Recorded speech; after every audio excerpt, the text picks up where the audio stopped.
Y eso ahí sale, traza la palabra Edinburgh. Ahí le pone clic y ahí entra a ver todos los videos de Romanos y otros estudios más que estoy poniendo allí.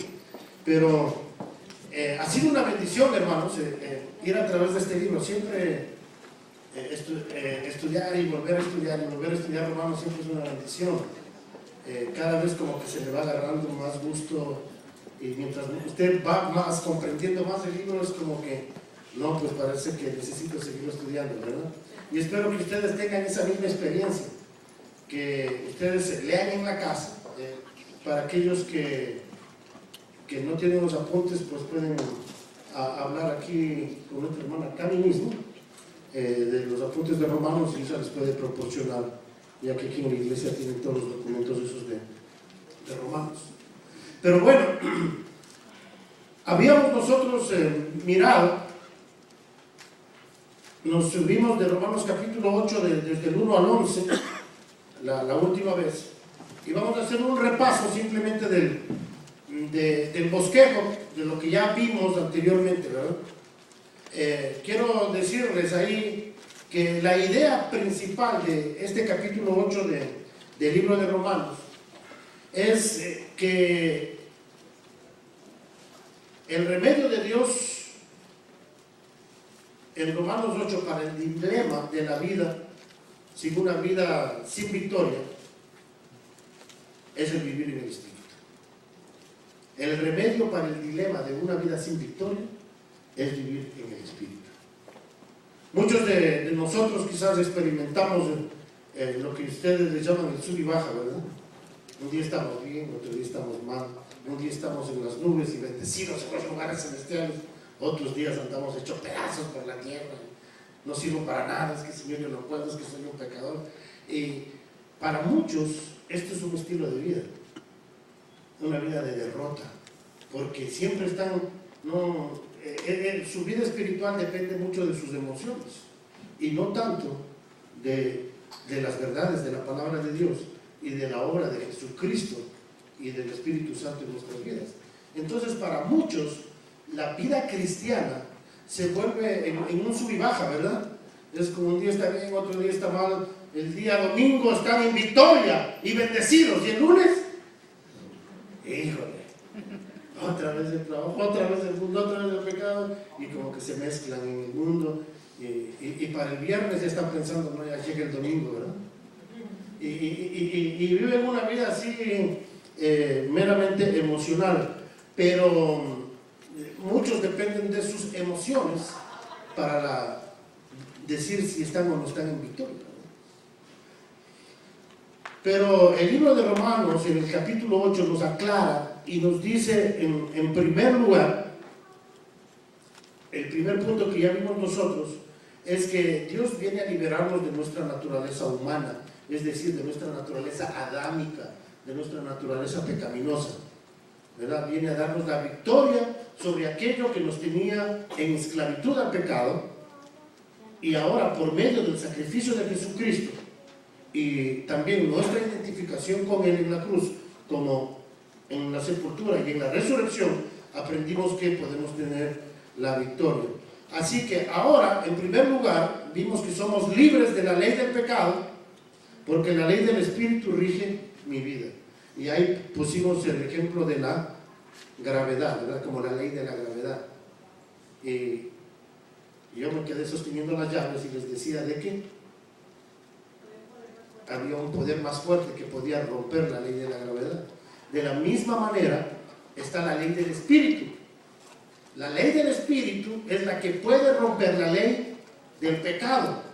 Cuando nosotros aprendemos a vivir en el Espíritu, a caminar en el Espíritu, y aprendimos ahí algunos de los versículos de cómo caminar en el Espíritu, qué es caminar en el Espíritu, ¿verdad?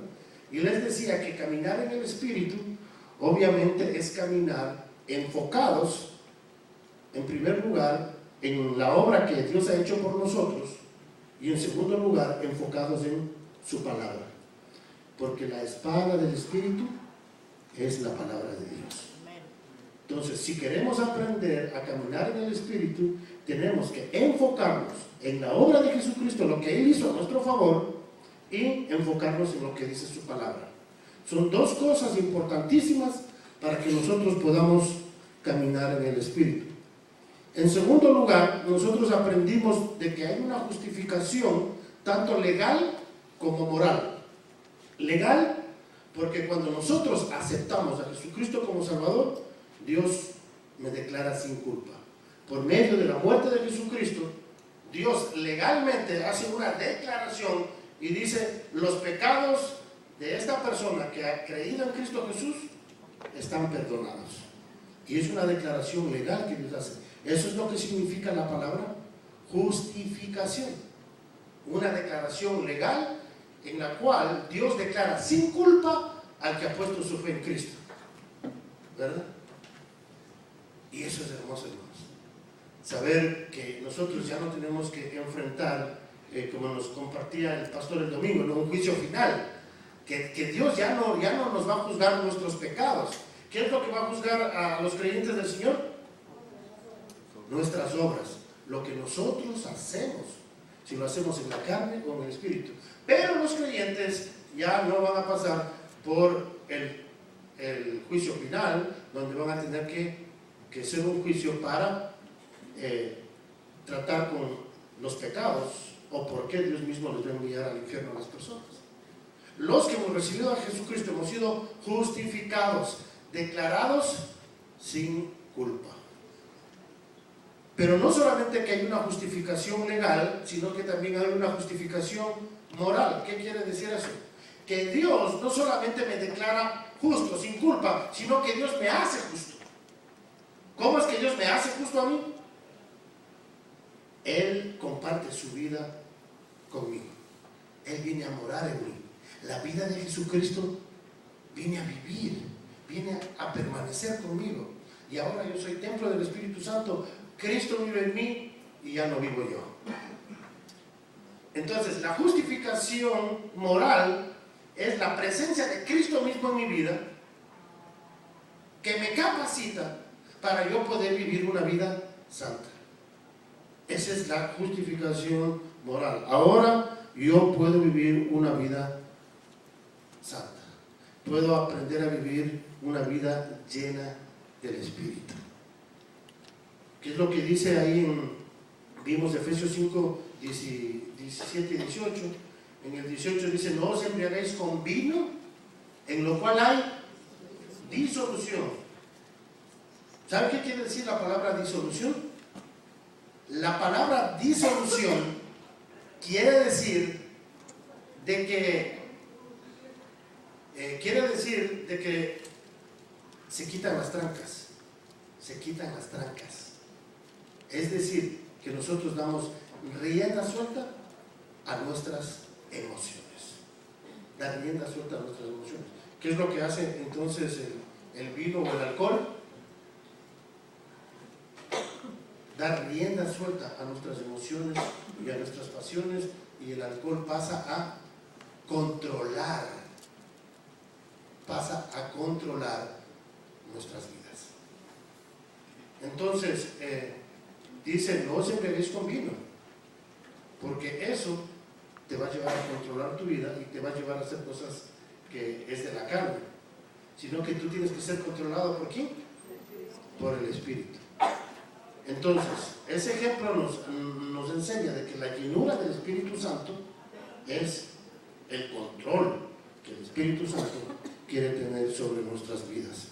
Entonces, ahí aprendimos entonces que esta justificación moral es esa capacidad que el Espíritu Santo de Dios nos da para que nosotros podamos vivir esa vida.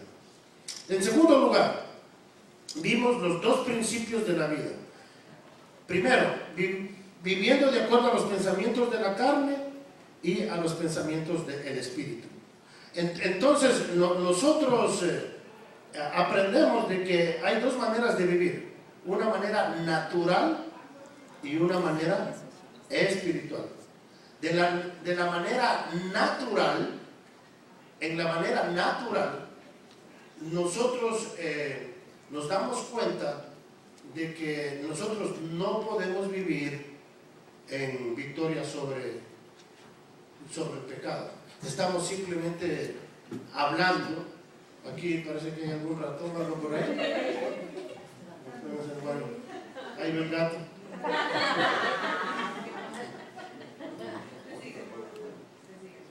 Entonces, cada uno de nosotros tenemos que aprender a diferenciar en lo que es vivir una vida natural y una vida espiritual. La vida en la carne es la vida natural, es decir, que andamos humanamente de acuerdo a los pensamientos humanos, de acuerdo a nuestra experiencia humana, y la otra cosa es andar de acuerdo al Espíritu. ¿Qué quiere decir eso? De acuerdo a los pensamientos de la sabiduría que viene de lo alto, de la mente de Cristo. Porque es por eso nos dice la Biblia en 1 Corintios 2:16 de que nosotros tenemos la mente de Cristo. Entonces todos los que participamos del Espíritu participamos también de la mente de Cristo. Así que nosotros ya no vivimos de acuerdo a la carne, es decir, en una manera humana, dirigida por pensamientos humanos, en fuerzas humanas, sino que ahora nosotros vivimos ¿en qué? En el Espíritu, con una naturaleza espiritual, una nueva vida, una nueva manera de pensar. Las cosas viejas pasaron y aquí todas son hechas nuevas. Eso quiere decir que mi manera de funcionar cambió. Ahora todo es nuevo. En segundo lugar, vimos ahí que el Espíritu de Dios se manifiesta en nuestro cuerpo. Y terminamos con ese versículo 11 de capítulo 8, que vale la pena que lo leamos otra vez. Y dice: y si el Espíritu de aquel que levantó de los muertos a Jesús mora en vosotros, el que levantó de los muertos a Cristo Jesús vivificará también vuestros cuerpos mortales por su Espíritu que mora en vosotros. Y yo les decía que por favor subrayen la palabra mortal o mortales, vuestros cuerpos mortales, porque el Espíritu Santo de Dios quiere manifestarse aún en este cuerpo que se va envejeciendo, que se va gastando, ¿verdad? Mientras más viejos nos vamos haciendo, es como que se nos va acabando ciertas capacidades y habilidades, pero aún ahí el Espíritu Santo de Dios quiere manifestarse, la gloria de Dios quiere mostrarse. Es decir, que nuestros cuerpos pasan a ser instrumentos de Dios, por medio de los cuales el Espíritu Santo nos utiliza, ¿verdad? Utiliza nuestro cerebro, nuestra lengua, nuestras manos, nuestros ojos, nuestros pies, todo pasan a ser instrumentos de Dios. Nosotros simplemente deberíamos hacernos la pregunta, ¿verdad? ¿Para qué estamos usando nuestra lengua? ¿Para qué estamos usando nuestros ojos? ¿Para qué estamos usando nuestro cerebro? ¿Para qué estamos usando nuestras manos? Por eso el apóstol Pablo nos va a invitar en el capítulo 12 de Romanos más adelante a presentar nuestros cuerpos en sacrificio vivo. Porque Dios quiere tomar este cuerpo para la manifestación del mismo Espíritu que levantó a Jesucristo de los muertos, manifestarse ahora en nosotros. ¿No les parece precioso eso? Que Dios en 2 Corintios capítulo 4 versículo 7 nos habla de que tenemos ese tesoro en vasos de barro, dice ahí, para que la manifestación del poder sea de Dios y no de nosotros. Entonces Dios quiere manifestar su poder en este cuerpo. Ok, hasta ahí nos quedamos. Ahora vamos a estar mirando desde el versículo 12 hasta el 17. En primer lugar aquí, que los que tenemos el Espíritu de Dios entramos a la familia de Dios. Solamente aquellos que participan del Espíritu Santo pasan a ser parte de la familia de Dios. Entonces, los que tienen el Espíritu Santo son hijos de Dios. Los que no tienen son hijos, no son hijos de Dios. Vamos a leer desde el versículo 12 hasta el 17. Dice, así que hermanos, deudores somos no a la carne, para que vivamos conforme a la carne. Porque si vivís conforme a la carne, moriréis. Mas si por el Espíritu hacéis morir las obras de la carne, viviréis. Porque todos los que son guiados por el Espíritu de Dios, estos son, ¿qué dice? Hijos de Dios. Subraya eso. Pues no habéis recibido el espíritu de esclavitud para estar otra vez en temor, sino que habéis recibido el espíritu de adopción, por el cual clamamos Abba Padre. Y el Espíritu mismo da testimonio a nuestro espíritu de que somos, ¿qué dice? Subraya otra vez, hijos de Dios. Y si hijos, subraya otra vez hijos, también herederos, herederos de Dios y coherederos con Cristo, si es que padecemos juntamente con Él, para que juntamente con Él seamos glorificados. En el versículo 12 dice que ahora somos deudores a la carne y no al Espíritu. Es Dios por medio del Espíritu que nos ha sacado a nosotros, ¿se acuerdan? De la ley del pecado, de la esclavitud del pecado. Es la presencia del Espíritu de Dios que me da a mí esa capacidad para ahora poder vivir una vida diferente, una vida santa. Y Dios me hace libre de la ley del pecado, de la condenación, del poder del pecado. Y sabemos que un día nos transformará por el mismo poder de su Espíritu y nos hará partícipes de cuerpos glorificados. Así que si con alguien estamos en deuda, es con el Espíritu. El Espíritu de Dios es el que a nosotros nos ha dado la victoria. Y es por el Espíritu de Dios, como ya vamos a ver, que nosotros podemos constituirnos en más que vencedores. Entonces, gracias a Dios que nos ha hecho partícipes del Espíritu Santo. Versículo 13 dice, porque si vivís conforme a la carne, moriréis, mas si por el Espíritu hacéis morir las obras de la carne, viviréis. Entonces, aquí tenemos una advertencia para los cristianos.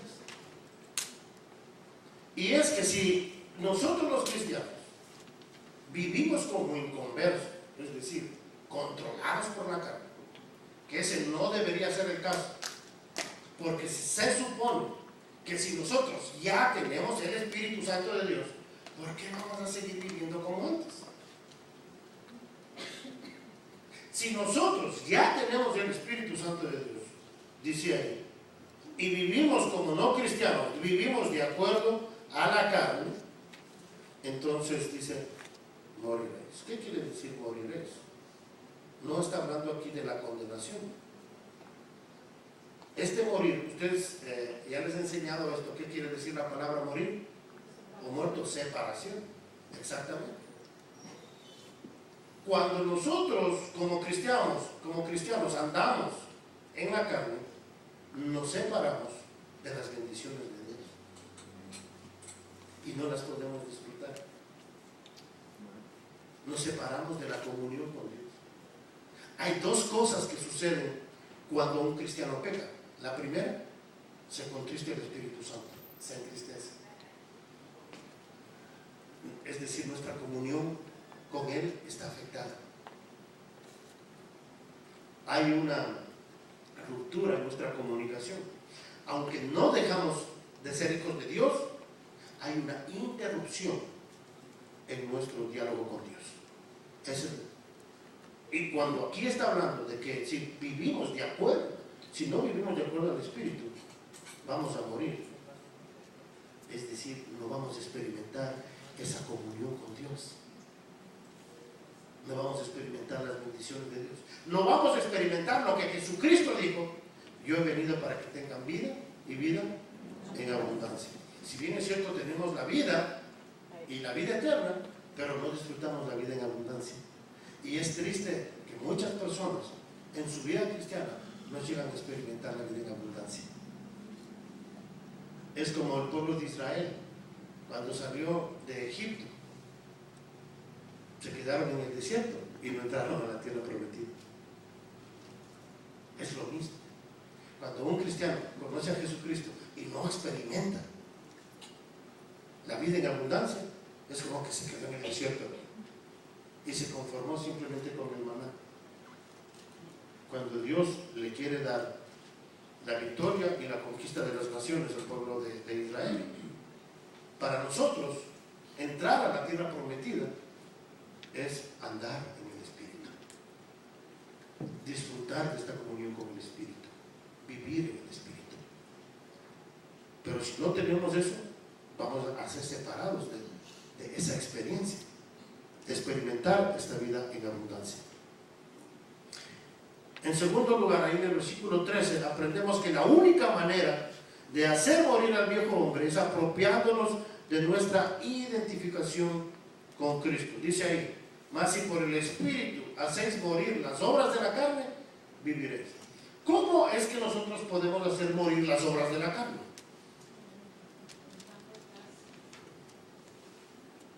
¿Cómo, hermano? Dejando atrás la vida. Esa es mi pregunta. ¿Cómo dejamos atrás la vida pasada? ¿Cómo es que nosotros podemos ya caminar en una nueva dirección y no seguir y seguir y seguir practicando las mismas cosas que practicábamos antes? La única manera es por nuestra identificación por Cristo, como ya aprendimos en Romanos capítulo 6.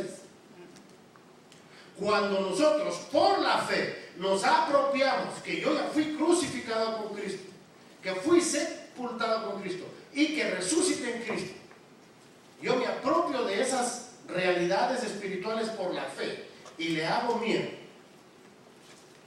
y voy a decir sí, en realidad yo he muerto y yo ya no tengo que vivir controlado por esas pasiones porque yo ya estoy muerto con Cristo. Vamos a ver unos versículos en Gálatas que quizás eso nos pueden ayudar a entender este punto de nuestra identificación con Cristo y lo que la cruz de Cristo logró por nosotros. En Gálatas,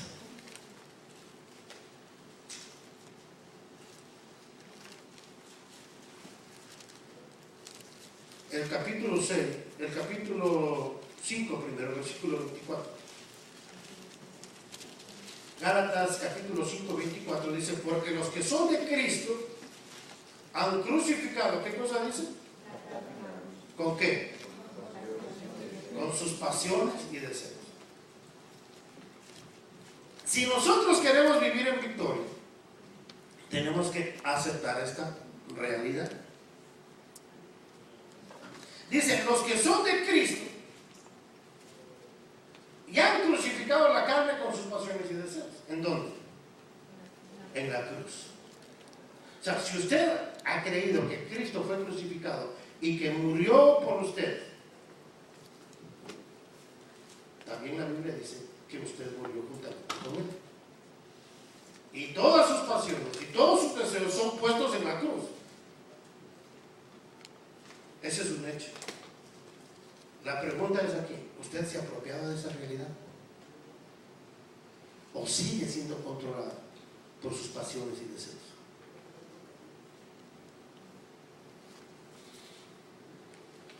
Y esta es una de las tácticas que utiliza Satanás en nuestras vidas, haciéndonos pensar de que todavía nosotros vivimos bajo el régimen de la carne. Y no sé si ustedes han escuchado, muchas personas dicen, no, es que yo soy humano, no, es que yo soy así, y así moriré.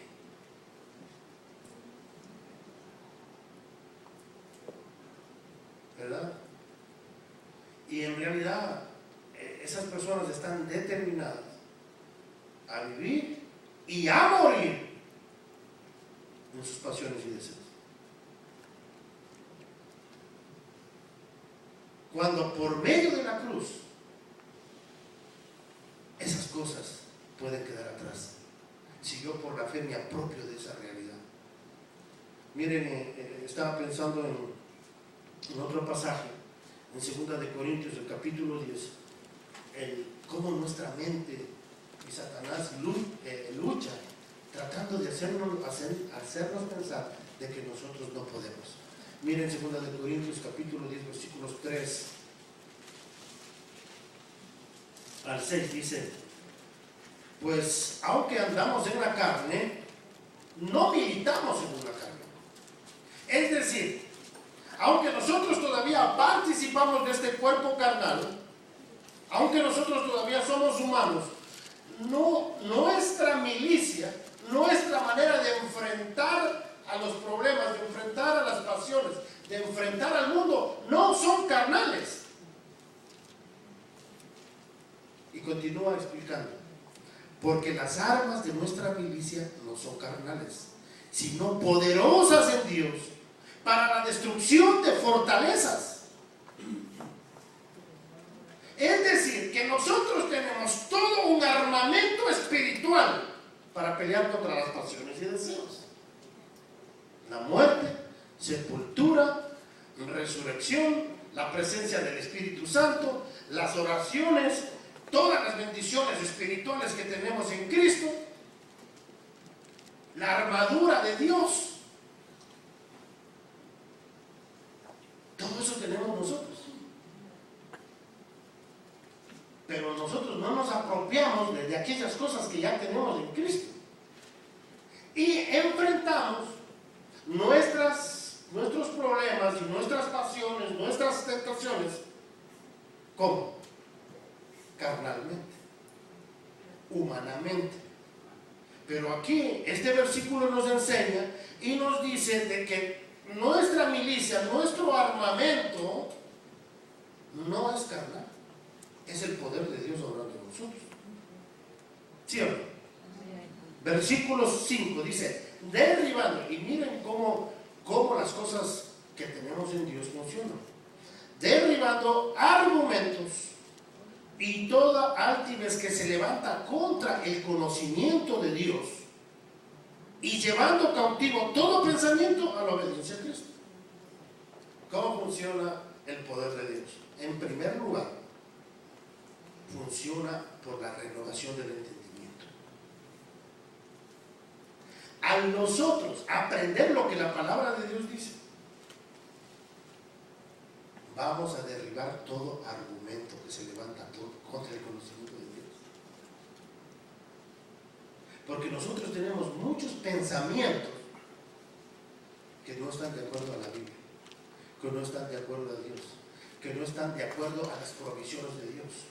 Y lo que Dios hace, y lo que Dios quiere hacer en nuestra vida, es destruir todas esas. Pablo aquí lo pone como una fortaleza. Nuestros pensamientos se constituyen en nuestra fortaleza desde donde nosotros operamos. ¿Sí saben qué es una fortaleza? Una fortaleza, ustedes han visto en las películas, son como esos, en estos tiempos eran como castillos, ¿verdad? Había unas paredes con ahí muros altos y columnas altas, y ahí, ¿verdad? Venían los enemigos y el ejército estaba ahí. ¿Se han visto las películas, verdad? Arriba de ese muro, esa era la fortaleza. Ese muro, esas paredes anchas, esas columnas, esas torres donde se subían para ver a los enemigos venir, dice la Biblia, no son carnales, sino poderosas en Dios. Nuestra fortaleza. ¿Qué dice el Salmo? Dios es nuestro amparo y nuestra fortaleza, nuestro pronto auxilio entre las tribulaciones. ¿Y qué dice el himno? Y aunque se trasladen los montes a la mar, y aunque la tierra tiemble, tenemos que confiar. Cielo y tierra pasará, mas su palabra no pasará. ¡Wow! Y con todo eso, nosotros vivimos, ni conocemos la fortaleza. Entonces tenemos que aprender a familiarizarnos con la fortaleza que tenemos en Dios. Y claro, a Satanás no le conviene eso. Y nos tiene ahí distraídos con otras cosas, otros pensamientos, otros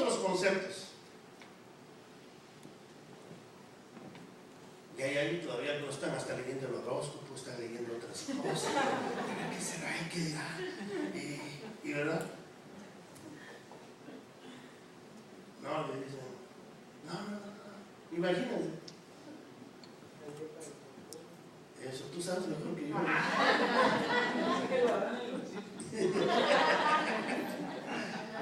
Bueno, entonces todas esas cosas nosotros no sabemos, ¿verdad?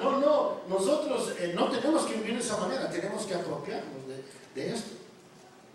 Entonces, volviendo a Romanos del capítulo 8, es el Espíritu Santo de Dios, versículo 14, el que va a aplicar a nuestras vidas estas verdades. Dice, versículo 14, porque todos los que son guiados por el Espíritu de Dios, estos son hijos de Dios. Hermanos,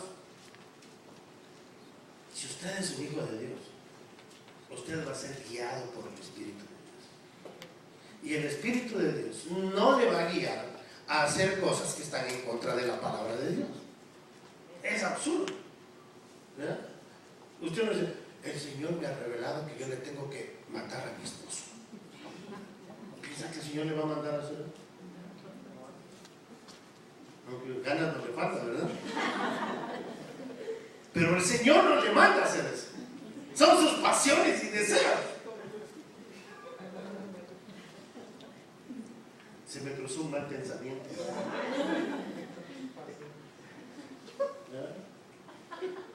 El Señor no nos va a mandar a hacer cosas que se van en contra de la palabra de Dios.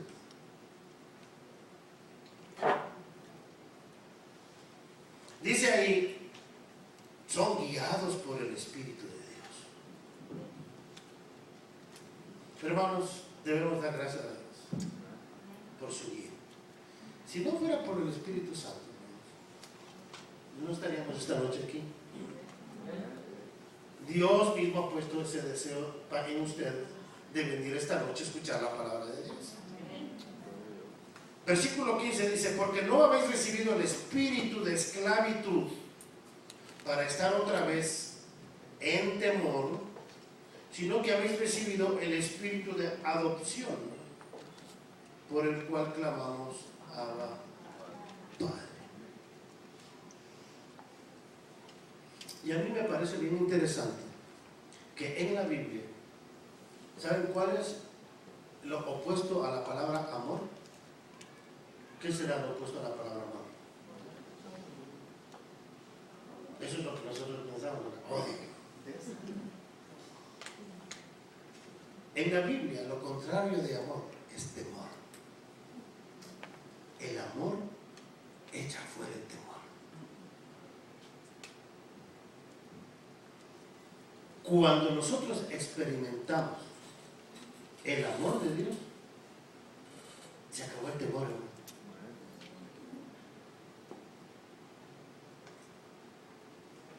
Dios no nos ha dado, dice aquí, un espíritu de esclavitud para estar otra vez en temor. Y hay algunos que tienen este concepto de Dios, ¿verdad? Que Dios está ahí para castigarnos y que Dios está ahí, no hagas esto, no hagas este otro, y si haces, pero ya vas a ver. ¿Verdad?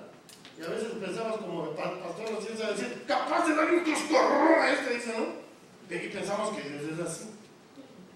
Que Dios está ahí listo para... Nada, Dios no es así. En el amor no hay temor. El perfecto amor echa fuera el temor. Cuando nosotros confiamos en Dios, no tememos. Una propaganda para las mujeres.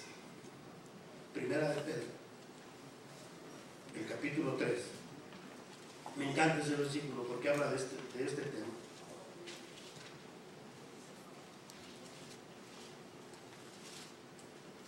Versículo 4 y 5 dice, si no, desde el 3, vuestro atavío, esto es para las mujeres, ¿no? Vuestro atavío no sea el externo de peinados ostentosos, de adornos de oro, de vestidos lujosos, sino el interno del corazón, en el incorruptible ornato de un espíritu afable y apacible. que es de grande estima delante de Dios. Porque así también se ataviaban en otro tiempo aquellas santas mujeres que esperaban en Dios, estando, ¿qué dice? Sujetas a sus maridos. Como Sara obedecía a Abraham, llamándole Señor, de la cual vosotras habéis venido a ser hijas, si hacéis el bien. ¿Y qué dice la última frase? Sin temer ninguna amenaza. Se acabó el temor. Cuando nosotros comprendemos el amor de Dios y nuestra confianza está en el Señor, se acaba el temor. Isaac se podía someter a Abraham, aunque él era una persona muy falible y él cometió muchos errores. Sara se sometió a él. ¿Pero sabe por qué? Porque ella amaba a Dios y confiaba en Dios y no le temía a Abraham, sino que su temor era en Dios. Y el perfecto amor echa fuera el temor. Y dice que aquí nosotros no hemos recibido ese espíritu de esclavitud y de temor, sino que ¿cuál espíritu hemos recibido? El espíritu de amor, por el cual nosotros clamamos Abba Padre. La palabra Abba es una palabra que indica cariño. Es como decir mi papito. En esta comunión con este Dios amoroso, ahora Él pasa a ser mi querido papá. Y ahí es donde se acaba el temor. Cuando yo tengo esta relación personal con este Dios, ya no voy a temer, porque estoy en sus manos. Y dice el versículo 17, y si hijos, también herederos de Dios y coherederos con Cristo. Ahora, es interesante aquí la palabra hijos, tiene que ver de un hijo ya mayor, un hijo ya adulto. Miren lo que dice ahí. Si no hijos, la palabra hijos no es un hijo recién nacido, se refiere a un hijo, como dice aquí, que ha sido adoptado.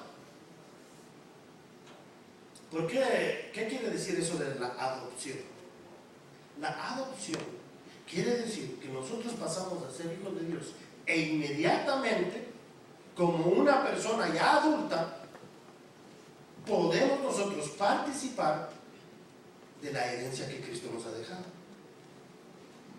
Porque según la ley, ¿verdad? Inclusive hasta el día de hoy, cuando alguien deja una herencia, ¿verdad? Y los niños son menores de edad, ¿quién administra esa herencia? Algún tutor, ¿verdad? Una persona ya adulta. Hasta cuando él ya llegue a ser mayor de edad, entonces ahora él sí ya puede directamente disfrutar de la herencia que le dejaron. Bueno, aquí es lo que aquí cuando dice la palabra que somos hijos y coherederos con Dios, es que cuando nosotros pasamos a ser hijos de Dios, inmediatamente nosotros podemos pasar de la herencia, somos partícipes de la herencia. Ahora podemos echar mano de las bendiciones, podemos echar mano de las promesas y podemos nosotros vivir de acuerdo a esas bendiciones y a esas promesas, porque como hijos y adultos podemos tomar de eso. A eso es lo que se refiere este versículo. Entonces cada uno de nosotros, hermanos, legalmente ya puede disfrutar de todas las bendiciones que están en Cristo Jesús. Así que, hermanos, en ese sentido somos ricos, coherederos con Cristo. ¿Y qué es lo que sucede cuando yo participo de la herencia? Dice, si es que padecemos juntamente con Él, para que juntamente con Él seamos glorificados. Esta herencia con Cristo también nos capacita para pasar por los padecimientos. ¿Cuántos de ustedes tienen tribulaciones?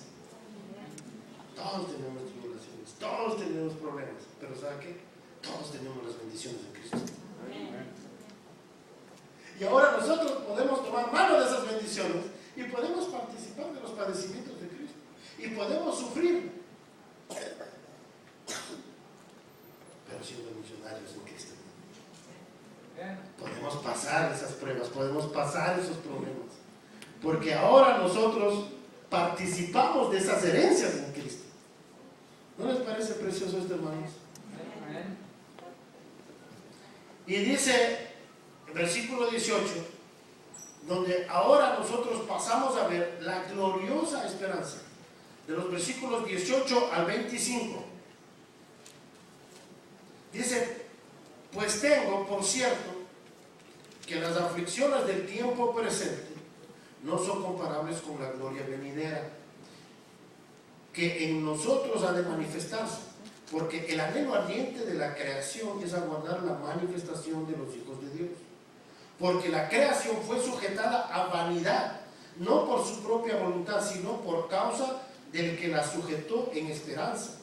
Porque también la creación misma será liberada de la esclavitud de corrupción a la libertad gloriosa de los hijos de Dios. Porque sabemos que toda la creación gime a una, y a una está con dolores de parto hasta ahora. Y no solo ella, sino que también nosotros mismos, que tenemos las primicias del Espíritu, nosotros también gemimos dentro de nosotros mismos, esperando la adopción, la redención de nuestro cuerpo. Versículo 24. Porque en esperanza fuimos salvos, pero la esperanza que se ve no es esperanza, porque lo que alguno ve, ¿a qué esperarlo? Pero si esperamos en lo que no vemos, con paciencia lo aguardamos.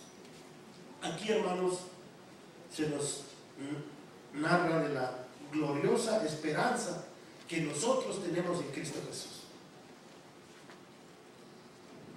Nosotros estamos esperando la redención de nuestros cuerpos. Estamos esperando la redención de nuestros cuerpos. Y aunque nuestra naturaleza gime por nosotros, esperando ese día glorioso, aunque nuestra naturaleza todavía está gimiendo y anhelando ese día.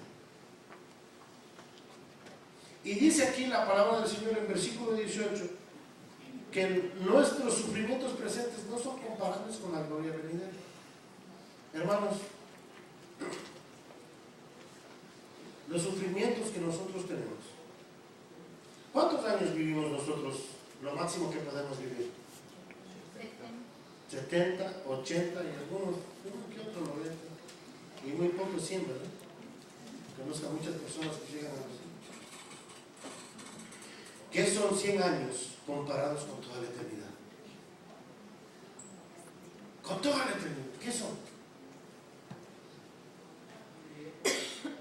Hermanos, sí, dijo el Señor Jesús, en el mundo hallaréis aflicción. Pero ¿qué digo? Confiad, yo he vencido al mundo. Y los padecimientos que nosotros pasamos aquí en este mundo no son nada comparado con toda la gloria que nos espera.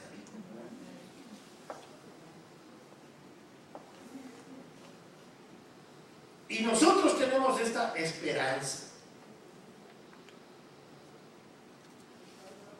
Versículo 19. Dice: el anhelo ardiente de la creación es el aguardar la manifestación de los hijos de Dios. La palabra manifestación da a entender que lo que se está anhelando es que se remueva la envoltura de este cuerpo que nos cubre. La naturaleza está esperando que un día nosotros tengamos los cuerpos glorificados. Y está esperando esa manifestación cuando los hijos de Dios participemos de esa gloria. Y nosotros como cristianos tenemos que estar anhelando ese día. ¿Cuántos ya anhelan tener un cuerpo glorificado?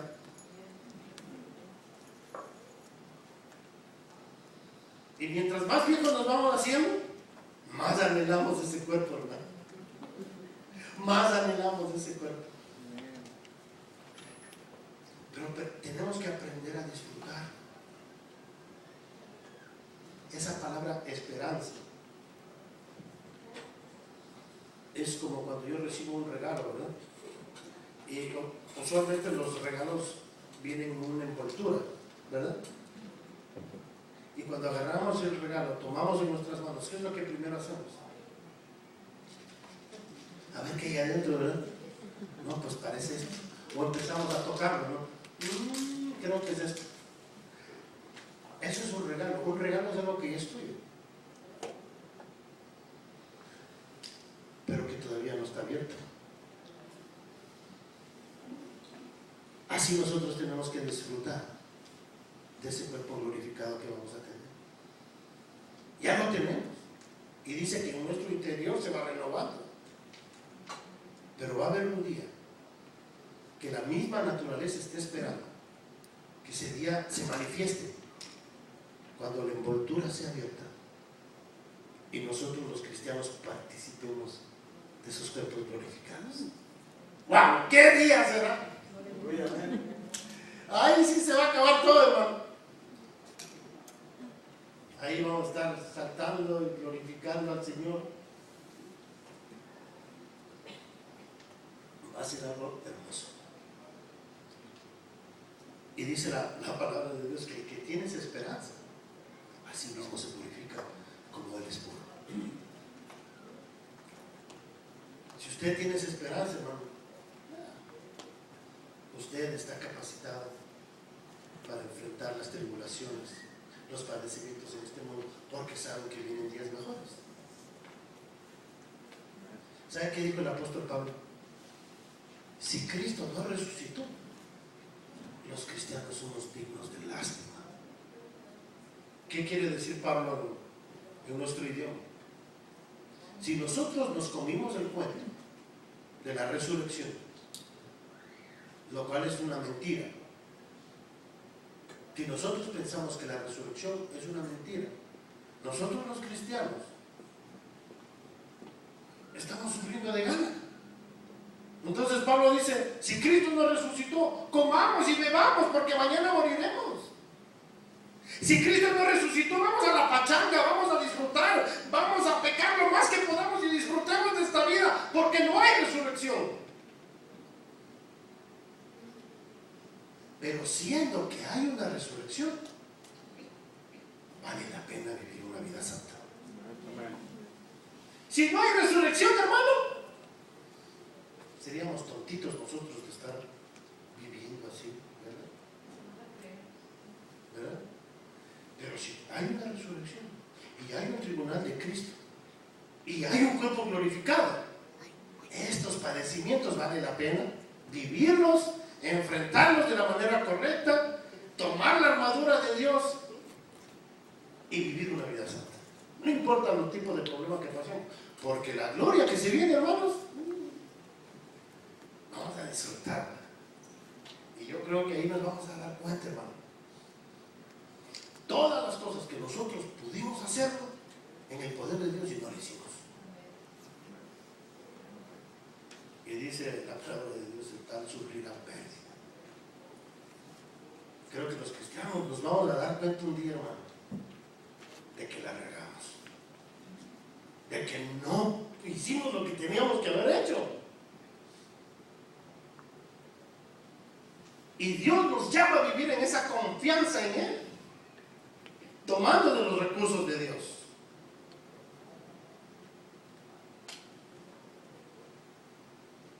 Versículo 20 dice, porque la creación fue sujetada a vanidad, no por su propia voluntad, sino por causa del que la sujetó en esperanza. Porque también la creación misma será liberada de la esclavitud de corrupción